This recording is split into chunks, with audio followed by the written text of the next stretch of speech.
ଦେଖନ୍ତୁ ମୁଁ 100% ଗ୍ୟାରେଣ୍ଟି ଦେଇକି କହିବି ଆଜିର ଏହି ଭେଣ୍ଡିର ରେସିପି ଆପଣଙ୍କୁ ବହୁତ ହି ପସନ୍ଦ ଆସିବ। ତେବେ ନମସ୍କାର, ପ୍ରୀତି ଛନ୍ଦା ହୋମ୍ କିଚେନକୁ ଆପଣଙ୍କୁ ସ୍ୱାଗତ।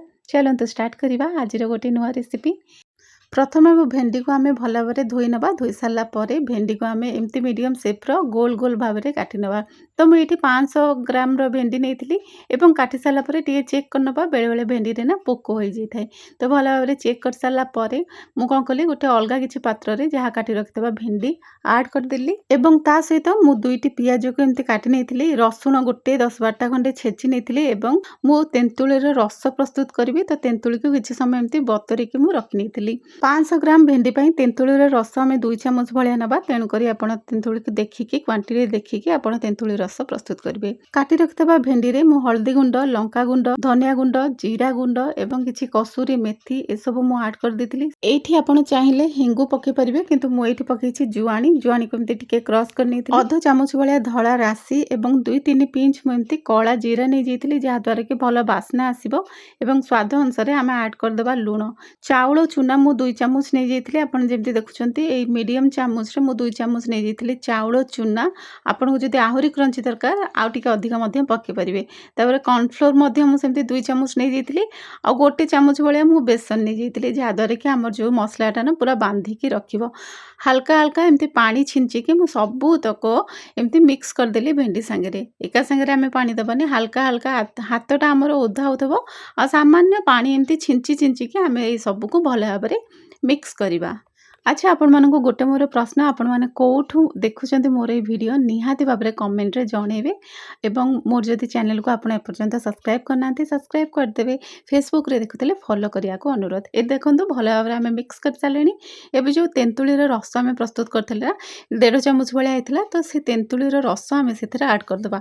ତେନ୍ତୁଳି ରସ ପକାଇବା ଦ୍ୱାରା ନା ଆମର ଏଇ ଯେଉଁ ରେସିପିଟା ବହୁତ ବଢ଼ିଆ ଟେଷ୍ଟ ଆସିଥାଏ। ଆପଣ ଥରେ ନିହାତି ଏମିତି ବନାନ୍ତୁ। ଏହି ରେସିପିଟା ଖାଲି ଭାତ ସାଙ୍ଗରେ ବୋଲି ନୁହଁ, ଆମେ ରୁଟି ସାଙ୍ଗରେ, ପରଟା ସାଙ୍ଗରେ ମଧ୍ୟ ବହୁତ ଖୁସିରେ ଖାଇପାରିବା।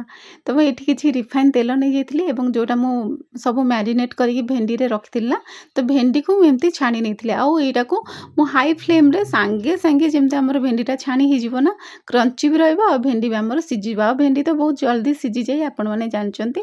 ତ ଏହିପରି ଭାବରେ ମୁଁ ସବୁତକ ଭେଣ୍ଡିକୁ ଛାଣି ନେଇଥିଲି, କିନ୍ତୁ ହାଇ ଫ୍ଲେମ୍ରେ ଆମେମାନେ ଛାଣିବା। ତ ଟିକେ ସାମାନ୍ୟ କ୍ରଞ୍ଚି ହେଇଗଲାଣି ଏବଂ ପୁରା ଭଲ ଭାବରେ ଆମର ଛାଣି ହେଇଗଲାଣି। ବେଶୀ ସମୟ ଲାଗିନି, 1 ମିନିଟ୍ ବି ଲାଗେନି, 1 ମିନିଟ୍ଠୁ ବି କମ୍ ଲାଗିଥାଏ। ତ ଏହିପରି ଭାବରେ ମୁଁ ସବୁତକ ଭେଣ୍ଡି ଏମିତି ଛାଣି ନେଇଥିଲି। ଆପଣମାନେ ଭାବୁଥିବେ ଏଇଟା ଭେଣ୍ଡି ଛଣା ହେଉଛି, କ୍ରିସ୍ପି ଭେଣ୍ଡି ଫ୍ରାଏ, କିନ୍ତୁ ନା, ଏଇଟା ଗୋଟେ ଅଲଗା ପ୍ରକାର ମୁଁ ଭେଣ୍ଡିଟା ଆପଣମାନଙ୍କ ସାଙ୍ଗେ ସେୟାର କରୁଛି। ଯେମିତିକି ପୂର୍ବଥର ଭଳିଆ କହିଲି, ପରଟା ଆଉ ରୁଟି ସାଙ୍ଗରେ ବି ବଢ଼ିଆ ଭାବରେ ଖାଇପାରିବେ। ତ ସେଇ ଯେଉଁ ତେଲ ଆମର ବଳି ଯାଇଥିଲା, ସେ ତେଲରେ କାଟି ରଖିଥିବା ପିଆଜକୁ ଆମେ ସାମାନ୍ୟ କ୍ରଞ୍ଚି ହେଲା ପର୍ଯ୍ୟନ୍ତ ଏମିତି ଭାଜି ନେବା ଏବଂ ପିଆଜକୁ ଆମେ ହାଲକା ବ୍ରାଉନ୍ ହେଲା ପର୍ଯ୍ୟନ୍ତ ଭାଜି ନେବା। ଏଠି ଦେଖନ୍ତୁ ହାଲକା, ମାତ୍ର ହାଲକା ଯେମିତି ବ୍ରାଉନ୍ ହେଇଯିବ ପିଆଜ, ସେସବୁ ପିଆଜକୁ ଆମେ କଡ଼େଇରୁ ବାହାର କରିନେବା। ଏବେ ବହୁତ ସାରା ତେଲ ଅଛି, ଏତେ ତେଲ ଆମର ଖାଇବାର ନାହିଁ। ଅଲରେଡ଼ି ଆମର ସବୁ ପ୍ରୋସେସିଂ ସରିଲାଣି।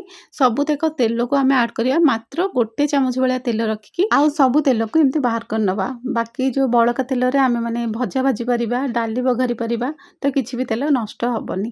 ତ ଏହିପରି ଭାବରେ ମୁଁ ସବୁତକ ତେଲ ବାହାର କରି ନେଇଥିଲି। ମାତ୍ର 1 ଚାମଚ ଭଳିଆ ତେଲ ମୁଁ ରଖିଥିଲି ଏବଂ ସେଇଥିରେ ଛେଚି ରଖିଥିବା ରସୁଣକୁ ମୁଁ ସେ ତେଲରେ ଆଡ଼୍ କଲି। ସାମାନ୍ୟ କିଛି ଶୁଖିଲା ଲଙ୍କା ପକାଇଲି, ଆପଣମାନେ ଚାହିଁଲେ କଞ୍ଚା ଲଙ୍କା ମଧ୍ୟ ପକାଇ ପାରିବେ।